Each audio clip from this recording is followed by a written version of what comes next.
It is officially spring break. It is Monday towards the end of the day. And for this next week, I wanted to do a few things. I'm probably biting off way more than I can chew, but we're gonna go for it anyways.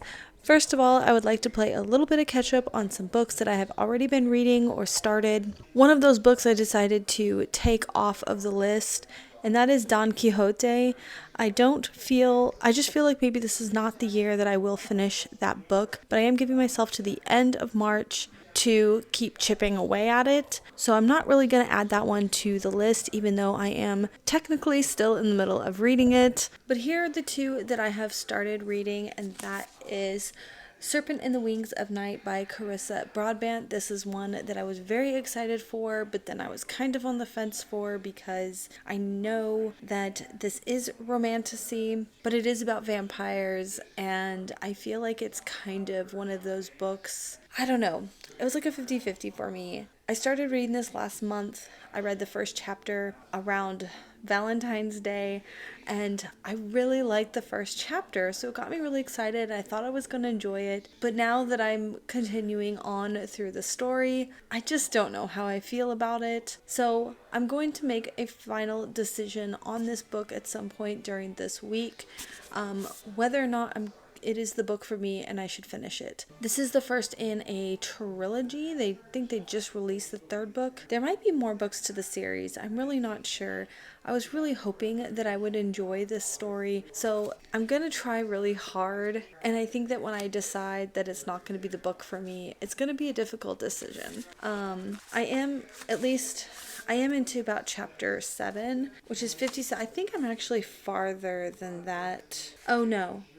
I think I'm closer to like 128 pages in, and there's just something kind of strange about the explanation of the world that I'm kind of not vibing with, and then it kind of feels like a few different stories kind of mixed in one, and if I'm recalling correctly, I feel like that is what a lot of people are saying about it, and I don't really know that that's a really good decision for authors to try to do, because as I'm reading this book and trying to understand the setup, it feels like Hunger Games, but then it also doesn't. It also feels like kind of something else. Anyways, there's that one. Get the whole story. I'm going to bring this a little bit closer. The last Read It or Unhaul It, I had quite a few duds towards the end. It put me in a little bit of a slump.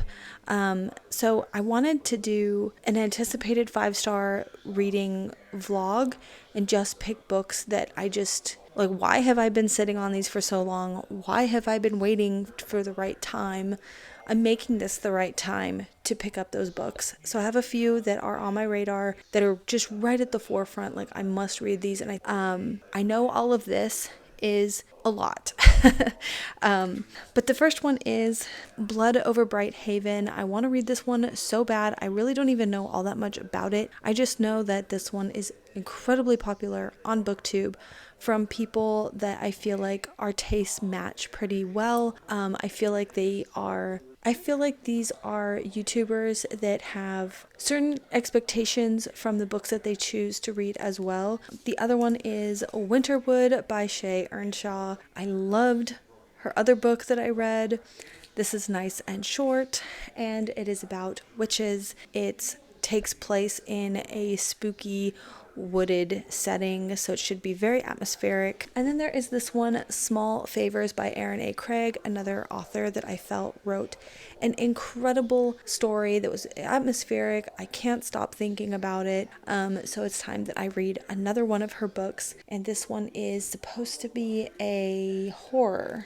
So there's that. The other challenge that I kind of want to do, and it all just kind of depends, like, what's happening if I change my mind. But another thing I really want to get around to is kind of thinking of spring break as like spring cleaning. And maybe we'll end up doing this like the week after spring break. We'll see where I'm at with what I'm reading. One shelf in particular that I feel like needs a spring cleaning, and I need to be incredibly critical about, am I actually going to read these books? Because I have all these high hopes of wanting to read them. It would be really good for me if I read them. But when it actually comes down to it, I don't typically pick up those types of books. And I go for like my fantasy and my escapist kind of thing. So I'm thinking of maybe doing a little bit more of a read a chapter or two, see how it's going, deciding whether or not just to keep it on my shelf or not. And I don't necessarily have to finish any of them, but I have to decide whether or not they are worth keeping for future reading. And I actually have 2 shelves that I could do this for. And those are over here on this shelf. All right, so that is this shelf. I have a lot of really big books. We got Silk Roads, Bloodlands, Your Presidential Fantasy Dream Team. Like, why? I thought that for my kids. We're obviously not using that at all. All kinds of stuff up here. Philosophy. We have these really enormous books. They're taking up so much space. Those 2 shelves, I would maybe like to try like a spring cleaning type of. Some of these, I swear, if I just really want the history, instead of reading the whole book, I could find videos, short form. So yeah, those are like my historical nonfiction, historical fiction, biography kind of styles. I find all that stuff incredibly fascinating, but there's just so much there. Am I actually going to sit down and read them? Or would it be better to get those histories via watching some like documentaries and stuff like that? Because I feel like my patience level is much different when it comes to that type of story. So it'd have to be really, really engaging, the narrative really engaging for me to sit down and like want to read that book over a fantasy book. You know what I'm saying? So I just have to be really real with myself. That's where I'm at. That's the project for the next week going forward. And I will talk to you soon about some updates. All right, I don't have very much time. We're going to leave very shortly. So let's see if we can grab a few more books within this. Okay, we have The Glasgow Curse. This is about some Glasgow pub murders. Criminal underworld. I don't know, still sounds kind of interesting. Like Irish mafia type stuff, I think. I'm not sure. We're going to hold on to that for a while. I got this as an ARC. I never quite read it. It seems really thick. World War II. I don't know how I feel about this. Celia Reese, though, didn't she... I feel like I recognize her as an author. Like she wrote... The Last Checkmate. My mom actually read this one and it did sound really good. I think it was kind of piggybacking off of the whole, what is that? It became a TV show and everything like that about the girl who plays chess, and she's like, amid the horrors of Auschwitz, a young woman plays for her life. What is it? She starts challenging, I'm going to read the first few chapters of this, see how it goes. The Revolution of Marina M. Marina's Female Zhivago. This is a retelling. It sounds really good. This is the author who wrote White Oleander.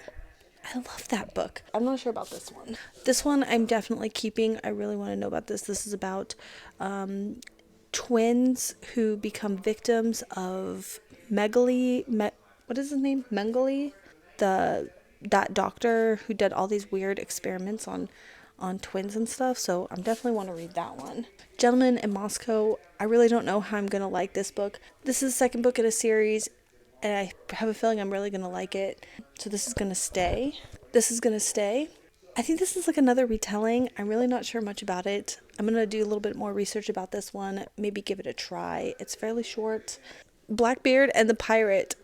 I went through this huge pirate phase, and I saw this and I was like, oh, that's going to be cool to read a book about a pirate.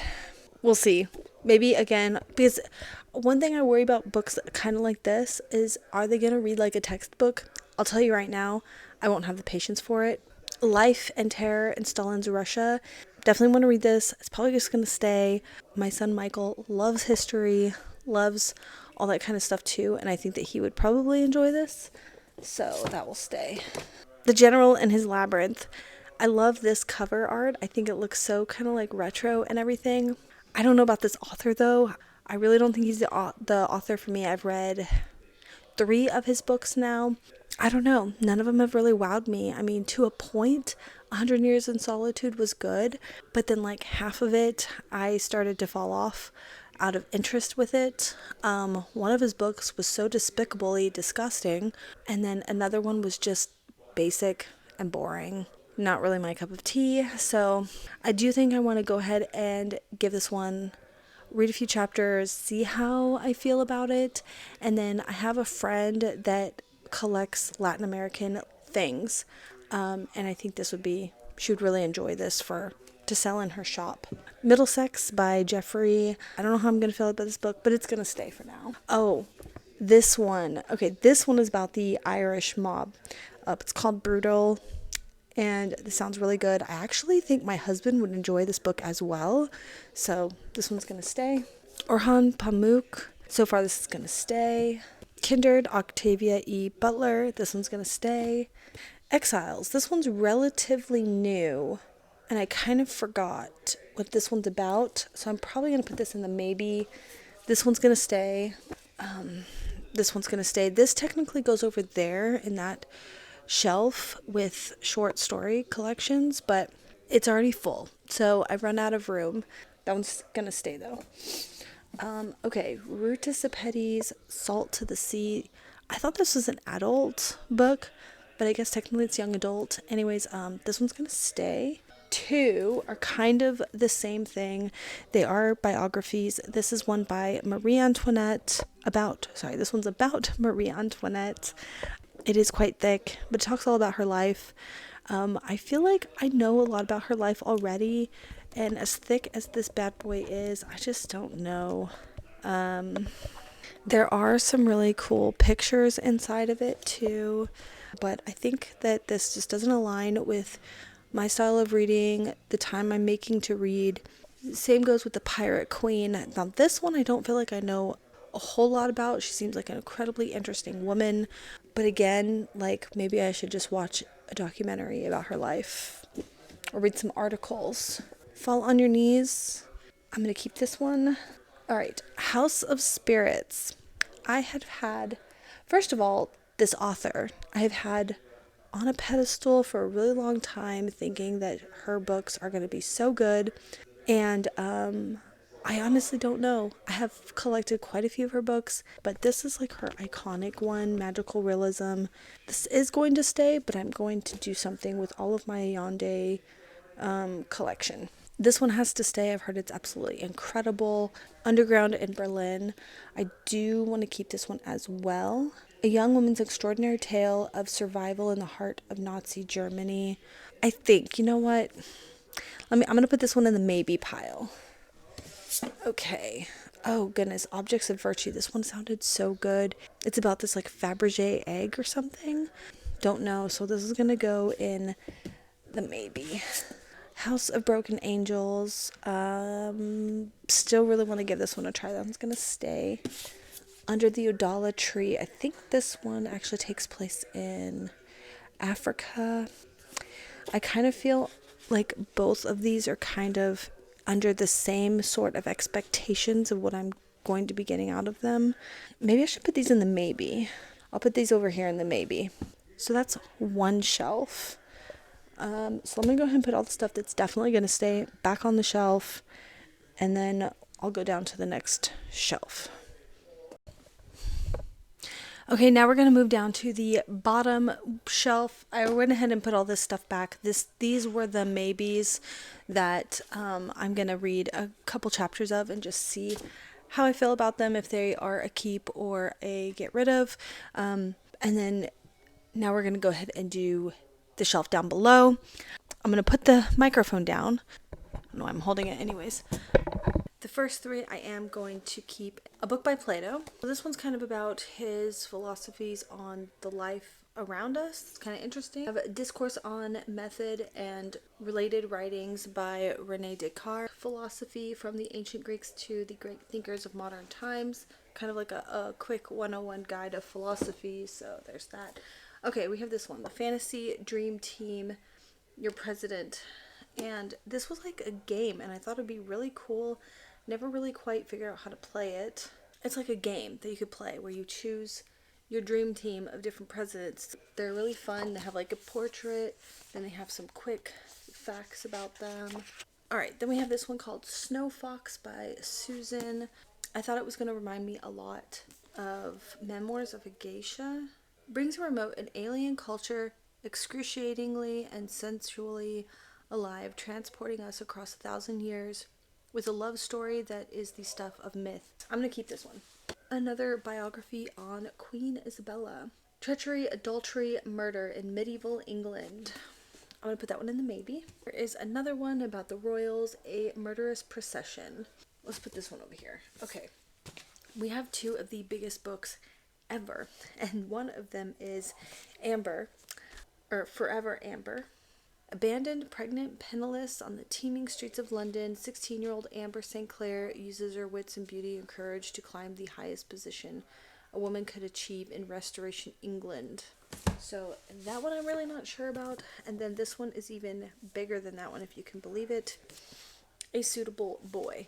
My god, this is like War and Peace, and I don't even think it's a compendium. This is supposed to be at its core a love story set in the early 1950s in an India newly independent and struggling through time of crisis.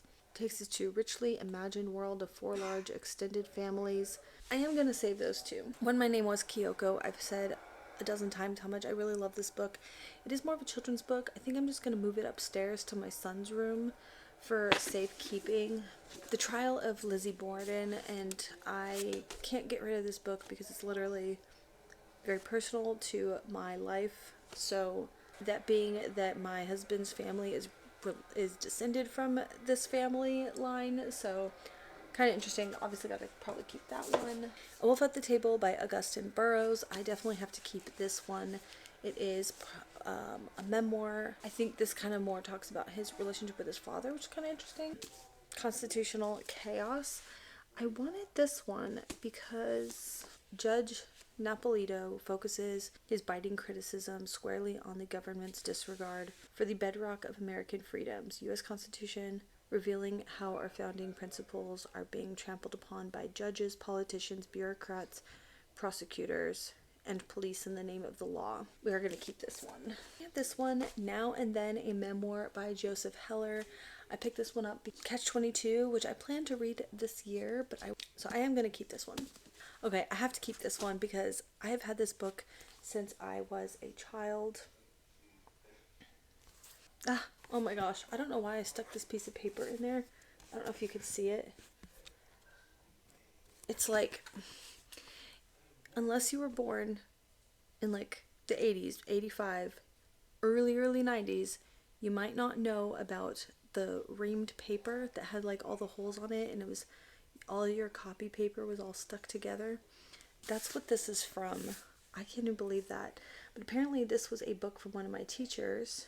This book is a gift from rolling readers to our volunteer to a very special child named Mishelly. It's obviously staying there.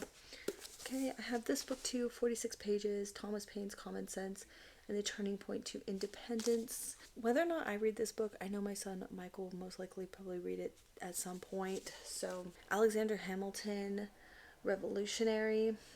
I've heard that this is an extraordinary book. So, it is a gorgeous book too. Like, that is really nice. I'll probably keep that one. Okay, we also have Extreme Ownership.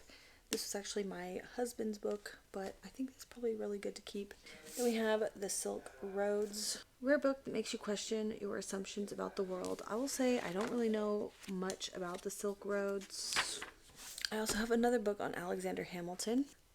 Inspiration for the hit Broadway musical. That is why I picked this up, but like, it is so big. Oh, I picked this up for $2.49. Not bad. Bloodlands, Europe Between Hitler and Stalin. Another really big book, but something else I think that also my son would really like. Anthony and Cleopatra. This one I might be able to part with. We'll see. Empire Express, building the first transcontinental railroad. I'm feeling like I could part with this one. I feel like I could watch a documentary about that one. Okay, Rick Atkinson, winner of the Pulitzer Prize. I think that's another one that kind of helped. I just don't see myself actually reading. Russia and the West under Lenin. I honestly feel like this is redundant because I have this one. Under Lenin and Stalin. Oh no, this is Hitler and Stalin. Under Lenin and Stalin. Philosophy of Art and Beauty. I picked this up when I was out shopping with a friend. And I think I do still want to keep this one. Okay, then I have The Art of War. And then I have Friedrich Nietzsche and the Politics of the Soul. I actually have another one. Genealogy of Morals as well. Those two. Plato's The Republic. Memoirs, Dreams, and Reflections. I bought this book because it was recommended by my professor. My first semester of college recommended this book. I found that I really liked his philosophies. That's how I ended up with that one. I'm going to keep that one. Satan's Circus. Murder, Vice, Police, Corruption, New York's Trial of the Century by Mike Dash. Still sounds really good to me, so I'm going to keep this one. Island of Hope, the story of Ellis Island and the journey to America. And I just think this is like such a really beautiful book. If I'm being cutthroat, I think I can pass this one on. This one I've had since I was a little kid. This is obviously going to stay. And that is Thumbprint Book. Yeah. However, I've been keeping this on my shelves. I'm never probably actually going to use it. I think I'm actually going to move it upstairs and put it in my memorabilia box. I might do that for both of these. And this is a really cool book as well. I suppose I can keep this one. Okay, and the last one is the Elf on the Shelf book. I do not need to keep this. I got this when my kids were little, obviously, because we did the whole Elf on the Shelf. We sat and read the book. You can really only read the book once, and I thought I really wanted to keep it because, you know, my kids were all about it. You know what? I'm going to keep it for my kids for when they're older. That's what I'm going to do. So I'm going to stick it up in my box. It doesn't need to stay down here. Nice. My bookshelves are looking so much better. I'm very positive with these decisions. So this is the stack left over here where I think I'm going to test them out. I have this stack over here too, which these ones I'm willing to be a lot more cutthroat with. I want to read a chapter or two to decide whether or not I want to keep them. These two can go over here as well. And this one. Okay. All right, so my husband is actually waiting to start our show tonight. We have been watching, you know, that prequel. Was it Something of the Dragons? I don't know. The prequel to Game of Thrones show. We've been watching that. Anyways, I just want to go ahead and say that I went ahead and read the first chapter and a half of Hannah's War, and it's already not going very well. I think it's just a really kind of throws you in a little bit. I'm just kind of bored with the language already in this. There's just not a very strong start for first chapter, second chapter to a story. You can pretty much easily find an audiobook copy of this book. So I might go ahead and check that out and see if I can listen to that tomorrow, maybe while I'm doing something or whatever. But so far, not a great start. I don't know what is going on with the TV. It's going super, super loud. I'm gonna go ahead and go, and we'll probably talk later tomorrow. Hey guys, how's it going? It is Tuesday, about 5:30-ish in the evening. It's been kind of a busy day, but also a nice day. I did go get my hair cut, so just basically a simple cut. I usually go to like the Paul Mitchell school, and I swear I've had some haircuts that I'm not super excited about there, but I've had some of the best haircuts ever there. There is an instructor there who knows how to feather my hair just right. On all the years that I have had my hair cut, I have a really hard time finding the people that will like feather my hair just right, and the instructor there is on it. Like, he does so well. He also wears his hair long, and he's like really thick hair too. He's older. He talks about how like that's the technique that he uses on his hair, so he knows that like he knows what works to get it to lay right. And anyways, I'm really excited about it. It just always feels nice to like have your hair all healthy and stuff, because I always like completely forget about my hair until like it becomes an issue to the point where I find out I'm really overdue for a haircut. Anyways, let's do some reading updates. I apparently left the recorder recording for like ever. I think it was like 21 hours was on the clock. I was like, oh my god, no way. So I don't know, when I stopped it, it like said there was an error. So whatever I recorded last, I have no idea. So let's go ahead and talk about my reading updates. I've been trying Hannah's War really hard. I just cannot get into it. I closely read the first and like half of the second chapter. I kind of knew then that it was just really boring, even to like a mind-numbing degree. I've kind of tried to kind of jumping a little bit ahead in the story to kind of see what's going on or get a feel for it, and I just cannot get into this book. So I'm going to put this in the unhaul pile. I'm actually really excited. At the end of this video, we're going to talk about all the books that I've unhauled this month during this period, because I already have a massive stack of books lined up that is going in the unhaul, and some thoughts on some of them. And some of them weren't even featured in the video. I was just looking through my books and I was just like, you know what? I don't want this one. While I'm getting rid of books, let's get rid of this one too. The other book I'm reading, I actually left the book in my car. But Small Favors, I started Small Favors by Aaron A. Craig. That was my anticipated 5-star book. And so far, so good. Not that far in. I really liked the first chapter because our main character is taking care and learning how to care for bees. And it goes into really big detail of like looking to see if the swarm is making eggs. And I'm starting to wonder if Erin A. Craig doesn't raise bees herself, because it's that detailed and that informative.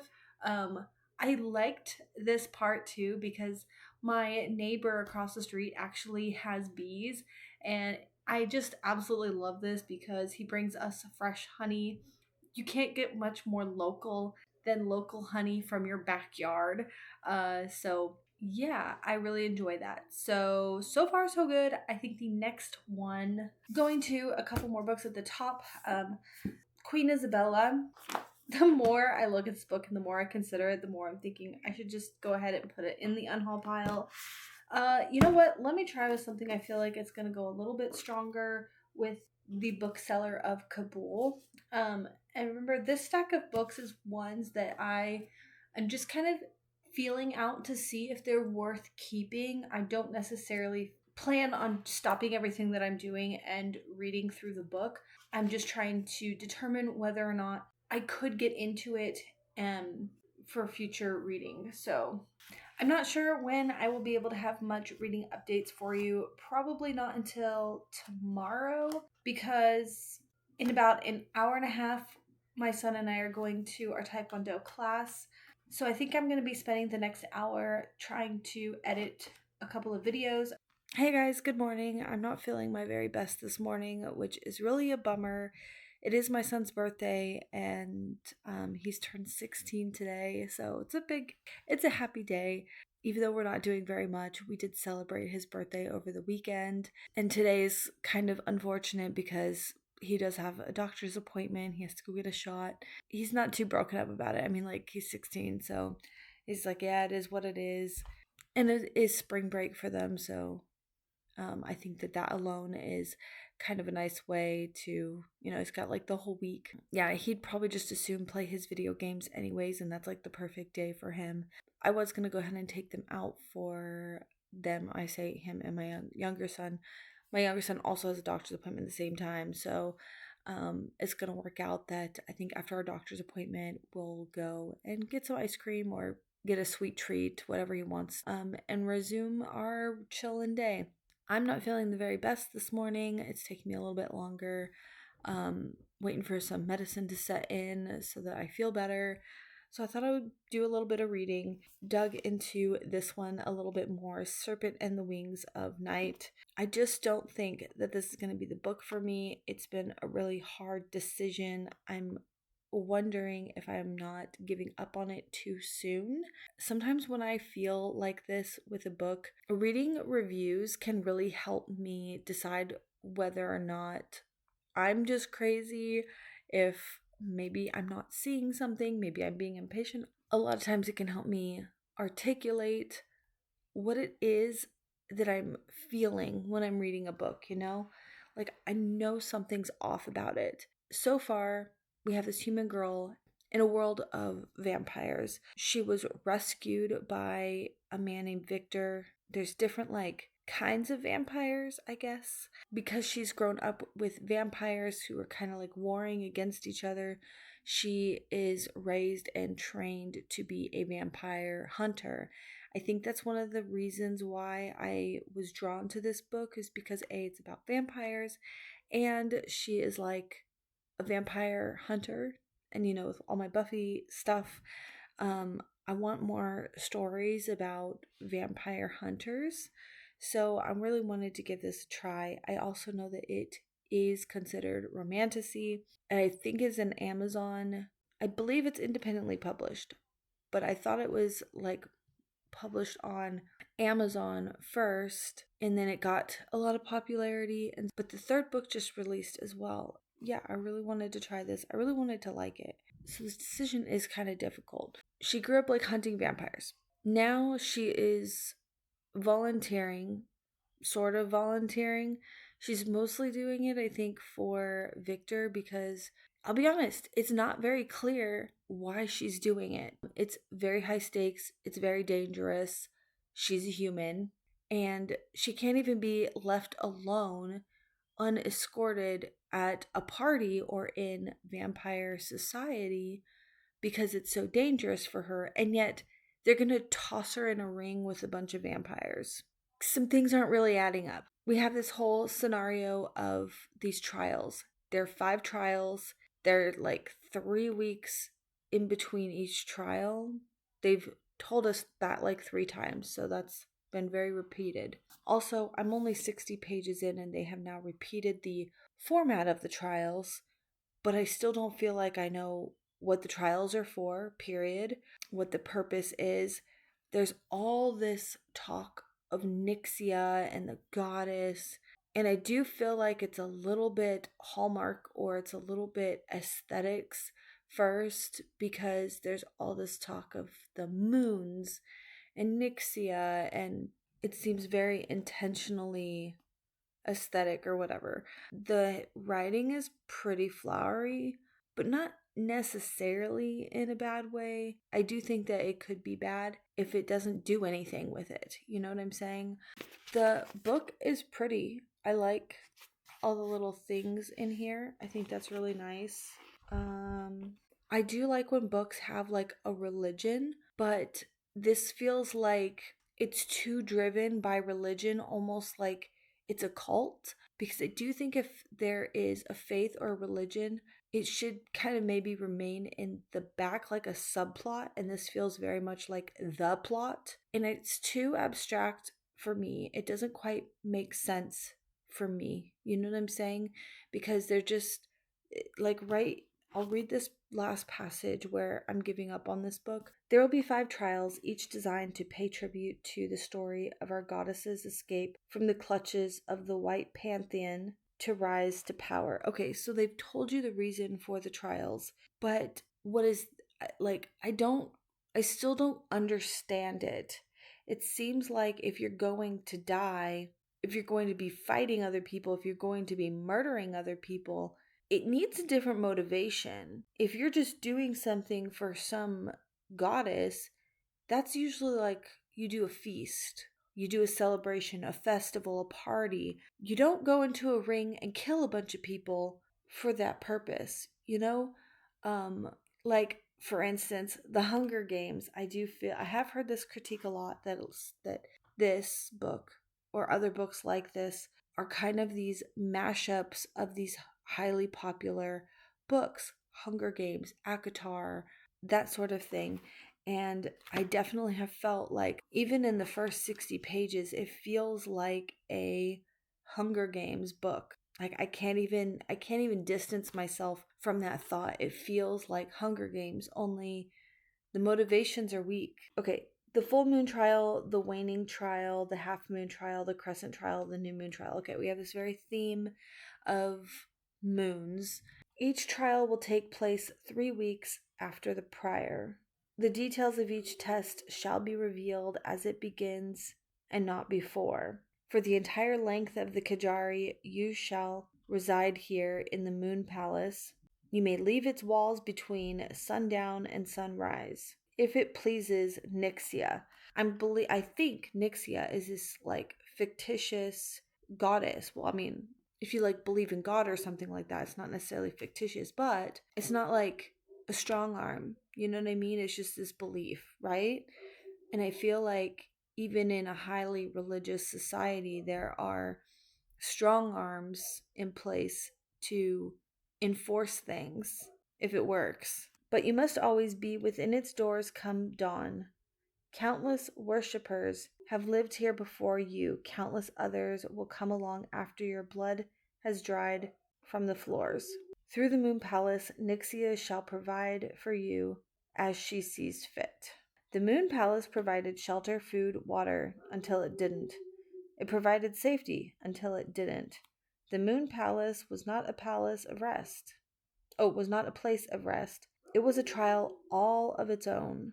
And then, like I said, it's very flowery writing, which can be okay, but for my taste, it's very dramatic. Like, we walk into this room that she describes is the floor is made of bones and teeth, and it feels like one of those over the top sort of titles. A court of thorns and roses, a floor of bones and teeth.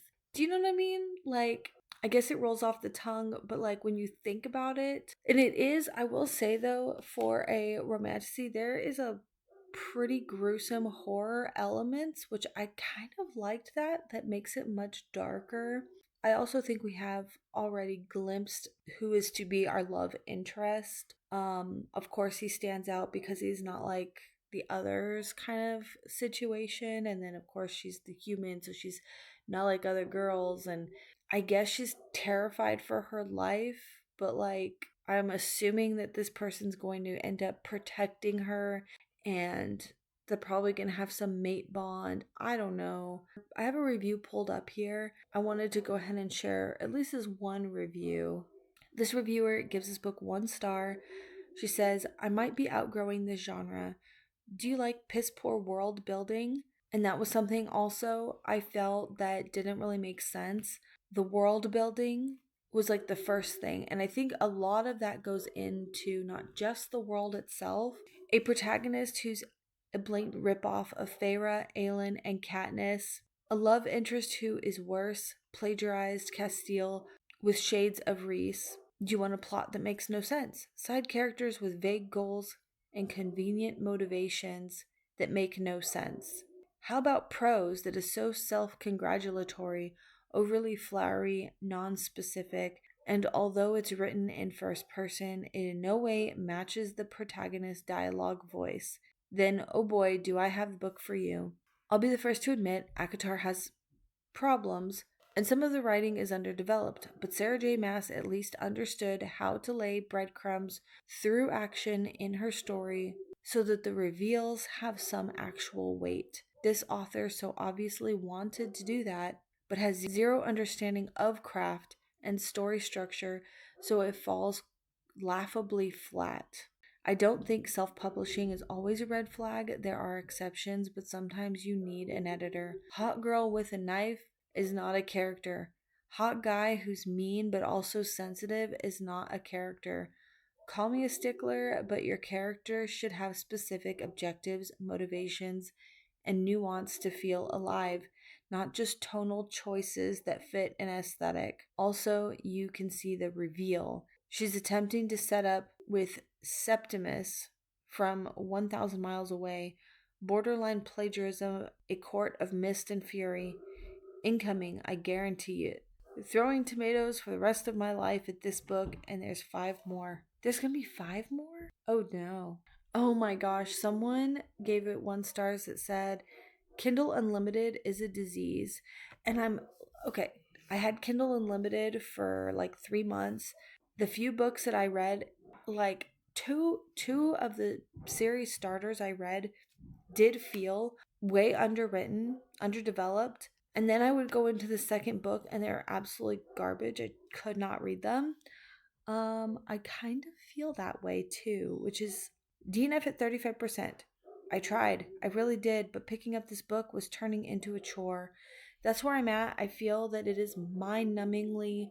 This girl's adoptive father won't turn her into a vampire because she's too precious. So what does he do instead? Feed her weapons so she can go kill beasts that are supposedly much stronger than her. Checks out. Right? She keeps killing everyone with poisoned weapons. But apparently no one else thought of that because this girl has been skewered multiple times and is always fine. It's a magical competition that allows you to sneak out every day so your king of the vampires' adopted father can give you magical weapons and medicine. But this is apparently not cheating. No shit. This voluntary competition is fought to the death, and at the end, only one person survives. So what do? We go in with our very best friend because that makes sense. If there is a reason for the main character to be this insufferable, it's not told in the first 35% of this book, and I'm not reading 65% more to find out. I also honestly don't get how this book is so well rated. Yeah, so I don't think that it's going to be any different of an experience for me, especially since 60 pages in, I am already just like so over this book. So I'm going to go ahead and DNF this one. Hey guys, it is Thursday night. I'm feeling incredibly tired. I'm also feeling very weary of whether or not I'm going to get anything read the rest of this week. I shouldn't be so hard on myself. It is only Thursday. We still have 3 days. We have The Bookseller of Kabul. I got really into this book. Forward by the author. This is based off of a true story. And then there was I think a prequel, prologue, and then the first chapter. And I'm actually incredibly impressed. I have this renewed sense that I really want to read this book, so this one is staying. Then we have The Marriage Portrait by Maggie O'Farrell. This one also had a really good first chapter. The writing style is wonderful. I really like it. The story seems really interesting. We start off with a serious story starter with this woman literally sitting next to her husband contemplating if he is going to kill her. Wild start. Definitely keeping that one. All right, we have Small Favors. This one I had picked up as a anticipated 5-star read, but I'm kind of not feeling it. I still think it could potentially be a 5-star read, but I just don't feel like it's the right time to read this. I do still have the audiobook checked out. Maybe I'll get around to reading that before the month is up, but for right this moment, for the rest of this week, I'm just not in the mood to pick it up, but I'm not getting rid of it. Fortunately, this one is going to be put in the unhaul pile. I just think that it is incredibly thick. The text is small. It feels like every inch of the page. And the subject matter is, while it is interesting, it definitely reads a bit like a textbook for my taste. We start off the chapters just really kind of going into the backstory of who Isabella married, who her parents were. And I understand all that is incredibly important to understanding the timeline, understanding the relations. And we do go into pretty in depth of what her dowry was, what the agreement for marrying her was. A lot of nitty gritty details, which at the end of the day, I'm not going to remember. I really kind of want more of the shortened version of Isabella's life. She does seem like pretty interesting queen. No, Sora. A pretty interesting queen. It says even right here, treachery, adultery, and murder in medieval England. Like she was not a well-liked woman. She made some questionable decisions, but this was also in the time where women were basically chattel. Yeah, I just don't think that I need, what is this, like almost 500 pages?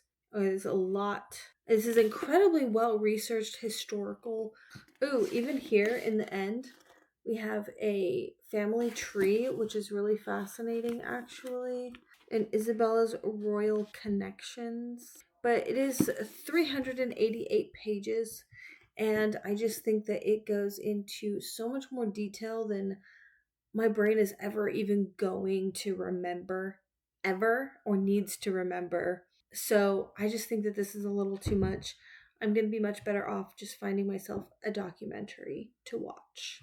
I think that after putting that one aside, I'm even more convinced that it's going to be the same story with these two, in particular Marie Antoinette, because I feel like I have seen a lot of things about her life, and I feel like I already know her story pretty well.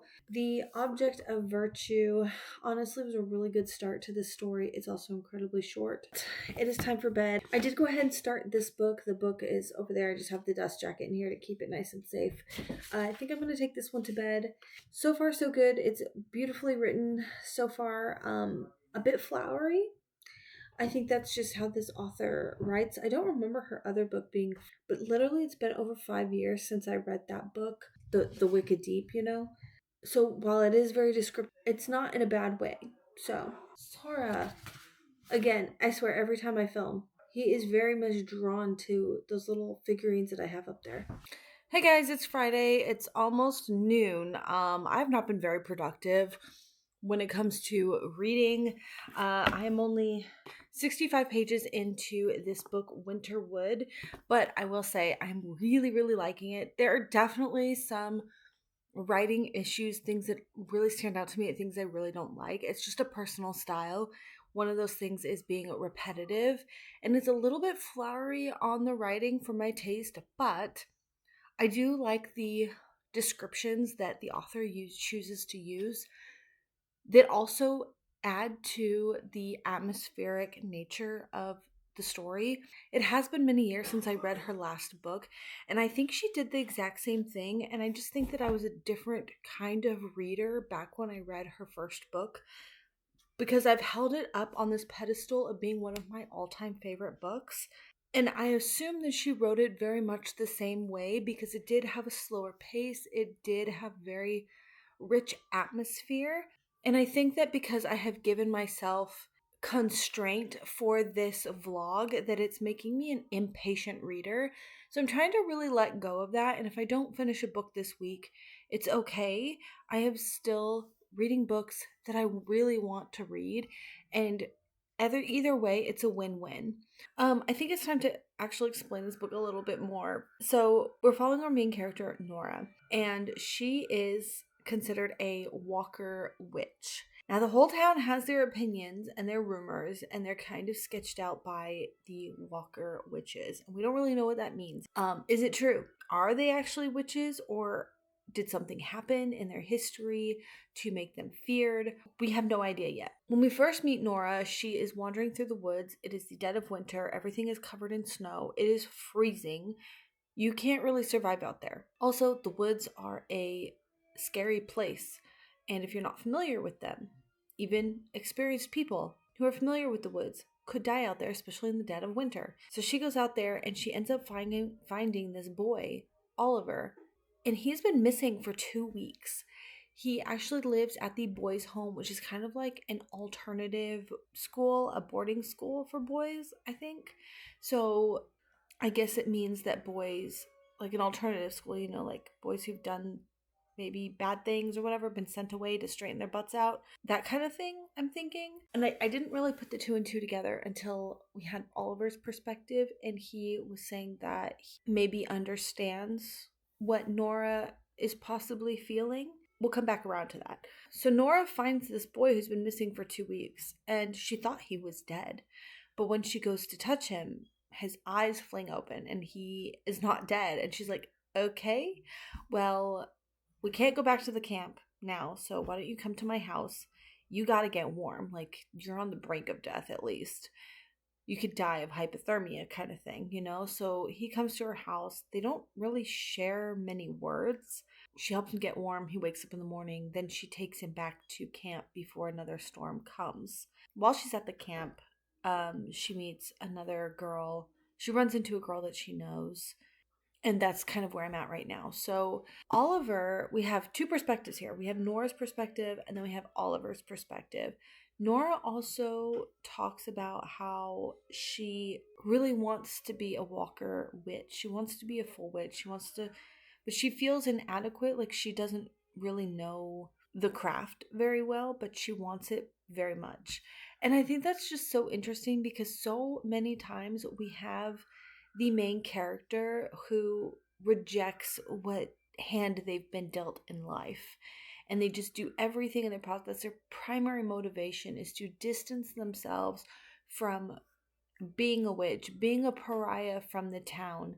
And she is very understanding that the rumors, the way that people think about them, their strange lifestyle, that people would be curious and that people might even be fearful of the Walker witches and their legacy. And she's very self-aware that people think that of her. And despite all of that, despite not being able to really connect with people. She still just wants to be a walker witch. And I just think that's really cool. Speaking of this book, so about 92 pages in, and so far so good. I am really, really loving this book. We have arrived at this point where there's pretty big mystery that we're going to have to solve. I will have to say, I already have a suspicion that I know what the twist in the mystery is going to be, especially based off of her other book. I don't really care. I am still here for it. I'm ready to see how it plays out. It's nearly 9 o'clock on Saturday, and it has been a crazy day. So I did not get very much reading in. I don't mention this in all of my videos, so you might have missed it, but I do live in Alabama, North Alabama, and we, as well as many other states and cities, have been hit really hard with tornadoes. Most of the time, my family and I, when the sirens go off, we will go to the downstairs under the stairwell, and we have like a little cubby hole, like a little mini closet, which we have turned into a place where the kids keep their backpacks and shoes. We go in that room when there is a tornado. However, this was such a massive storm, and it was going to be ongoing for such a long time, and there was going to be little pockets of potential tornadoes, and they were saying that these are big tornadoes and long track tornadoes potentially. So I decided that it was going to be in our best interest to go ahead and go to like a shelter. So that's what we did. This is my first experience doing that. We were invited by my friend to her church. So we met her and her family there, met a bunch of really nice people, and played board games for the better part of, let's see, we got there just after 12. 2, 3, 4, 5, 6. So about 6 hours we were in the basement of the church, and I'm glad that we did it and we had a good time, but it was kind of all for nothing because we didn't really see any severe weather other than just rain and thunderstorms and potential flooding. You can't regret it, it's better be safe than sorry. So there was a ton of people. I did try to sit down and read.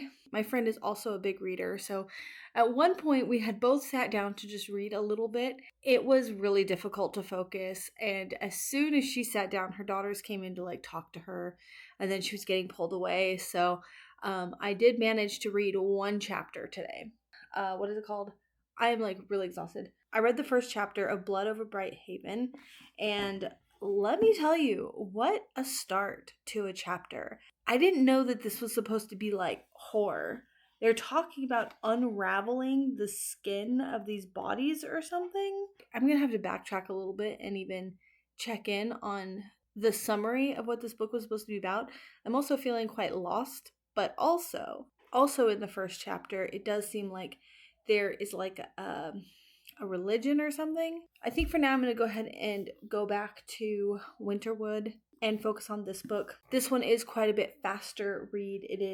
I'm already 115 pages in, and yeah, I'm just finding this to be an incredibly quick read, which is really nice. I haven't decided if I'm going to actually read tonight. I think I'm going to try, but I'm just feeling kind of weird and all over the place. Like, I can't really focus on reading. And I think it's just because of our day. I'm also kind of tired. I might even consider just watching some TV because I feel like maybe my brain just needs to just do something a little bit brainless. And then on top of it, I just think I'm drained from keeping up with the weather, being around a lot of people, checking in with family because we had a lot of family asking how we're doing, how storm's going, and all that kind of thing. And I just think like mentally and emotionally, I'm drained. No. Hey guys, it is Thursday. So, good news and bad news. I'm here to wrap up the end of this vlog. Bad news is it's now nearly a week past the end of spring break, but I have just been too busy. I haven't been able to sit down and wrap this up. I've also been kind of in the middle of books. I haven't really finished any more books. So that's been kind of whenever, I guess in my mind, I kept thinking, like, oh, you need to finish books for your vlog and like wrap them up all nice and tidy. Anyways, I am not looking my best right now. I'm a little bit trashed looking. I just had a pretty intense yoga workout. I just arrived home from yoga. I've got my lunch here. And after I eat lunch, I'm going to go take my shower and get ready for the rest of my day. And there is just a lot of different things that I really need to get done. So here we are. I have 2 books to talk about. We're going to talk about both of these books. My neighbor has a really loud motorcycle. That is not a motorcycle. Is it? It is. Okay, it's gone. Sorry. I really kind of forgot where we left off, but we were talking about, I picked up these 2 books because they were anticipated 5-star reads. Oh, and I did also pick up Blood Over Bright Haven, but I feel like I wasn't ready for that one yet, so I did kind of focus on this one more. Oops, I flipped it over. I'm not actually 100% done with it. My oven is singing to me, telling me that it's warmed up and ready to roast me some potatoes. Okay. Thank you very much. Winterwood. I'm not 100% done with this. I have just under 100 pages to go. I am really enjoying it. Every single time. Every single time. Oh my god. Why the heck does he love those little things? I'm not super loud on the floor. I'm just gonna have to give up on the whole thing. Where was I? I am really enjoying it. It's very interesting. I think that it's... Hi! What are you doing? What are you... Oh my god, what was that? I think the boy is desperate for attention right now. That was absolutely hilarious. We'll play with your pizza here in a little while. Never gonna get this out. I do feel that this overall is leaving me a little bit disappointed because some of the writing style is... I mean, it's not bad. It's just... there's quite a bit of repetition. So now we have this mystery that's unraveling, and she's just really trying to figure out what the heck has happened because there's still another boy that is actually probably dead. The boy that she finds is Oliver. And where I'm kind of having an issue is just some of the explanations, some of her inner thoughts are quite repetitive. And then this deal with Oliver is, I wouldn't say it's insta love, but there's very much a instantaneous, immediate attraction of like kind of doing things she wouldn't normally do for this strange kid. Now, they do back that up with talking about how Walker women kind of lose their hearts to men. So I guess that's a pretty good explanation. And sometimes it's like that, you're interested in somebody and it does happen quite fast, your interest in them. I'm coming up to a close and I've suspected for quite a while that I might know what's going on just because of the twist in the Wicked Deep. And I'm not 100% sure. Maybe we're doing something completely different. But do I hold that against the book? Yes and no. I mean, not really, I guess. I think it's just because combined with the other disappointing elements. And now I'm kind of wondering that, like, I read Wicked Deep so many years ago that I'm wondering if the writing style is similar to this book and like I was a different reader, like our taste changed things. But stay out of trouble. Yeah, that's why you're growling, because he wants this. So now I kind of like, I don't want to ruin Wicked Deep in my mind, like what I thought Wicked Deep was. I'm worried that like if I go back and give it a reread, is the writing style going to be the same and I'm going to be like, oh, okay. Because I just, in my mind, I have Wicked Deep on this being so good, so atmospheric. And in the same way, this is pretty atmospheric. I mean, she really sets these eerie, ominous, lonesome scenes that are really dark. There is a death moth that is flying around like a bad omen. I think that's all really cool, but it's just that it's so like repetitive. And then we've definitely had some scenes that are really drug out. Does it add to the atmospheric setting? Yes. I guess, but it more felt right. I didn't want to just like stay there in that scene. I kind of just was like, all right, do we have to keep dragging this out? Let's move on. Feeling. And I didn't feel that with Wicked Deep from what I recall. But anyways, I am still really enjoying this book, so I have about under 100 pages to go. I'm very happy that I did read this. I don't think it could be a 5-star, potentially a 4-star. The next one is Small Favors. I am also not done with this book. I'm probably a little over halfway through, I think. There is something strange happening with this book. So, she is also the author of House of Salt and Sorrows, which is a 12 Dancing Princesses retelling. So, Small Favors follows a girl, Ellery. Yes, Ellery Downing. She and her family raise bees in a small community that's surrounded by these woods. The history is that these early settlers came, fought off the monsters, but there's still monsters that lurk in the woods. They're just keeping them, in the woods. So the woods are incredibly dangerous. Like, people do not come back from the woods. They are struggling. Some events happen. They're struggling. They have to venture into the woods. There's no other way. Her mother is injured. She needs to go to town. They also need supplies. The bees have suffered. They might be losing their bees. If they lose their bees, like, all is lost because that is their livelihood. So the stakes are incredibly high. And so far, so good. I am really enjoying this book. I think that, oddly enough, though, it feels so very much like Wildwood Dancing. And so it has me wondering if this is another kind of 12 Dancing Princesses retelling. There's not 12 Dancing Princesses. There's not even 6 Dancing Princesses like in Wildwood. I think it has something more to do with the feeling the impending doom of somebody is sabotaging their business. These girls need to get married or whatever. Ellery is at the age where I guess she's supposed to get married. Her father has to leave with their mother, and so she's just kind of on her own to figure all this stuff out. And that kind of setup to the story feels incredibly like Wildwood Dancing that I read last month.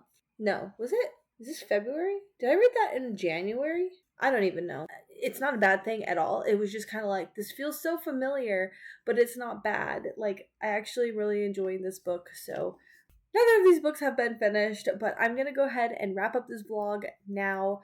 I have to refilm my February reading wrap up because I went to edit it and there was no sound.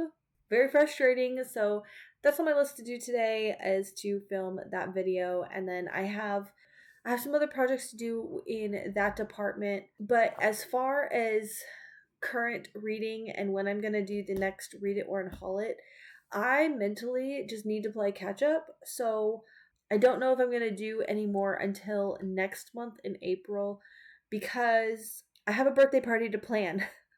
Hey guys, editing self here, so it's really weird, like, kind of angle or whatever, but I wanted to finish off the video by showing all of the books that I ended up clearing off the shelves for that whole spring cleaning, but I kind of forgot that part, so here I am. I just went ahead and took a quick picture of the pile of books that I have so far unhauled this month.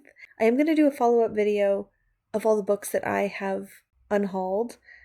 I haven't decided if it's just this month or going to be in the first 3 months of the year, in comparison with books that I have also added to my shelves. We'll see. I haven't quite figured it out yet. If you're interested in that, you can go ahead and subscribe to my channel and click the bell so that you can be notified when new videos come out. Back to regular programming. I hope that you enjoyed this vlog anyways. Thank you all so much for watching, and we'll see you next time. Bye.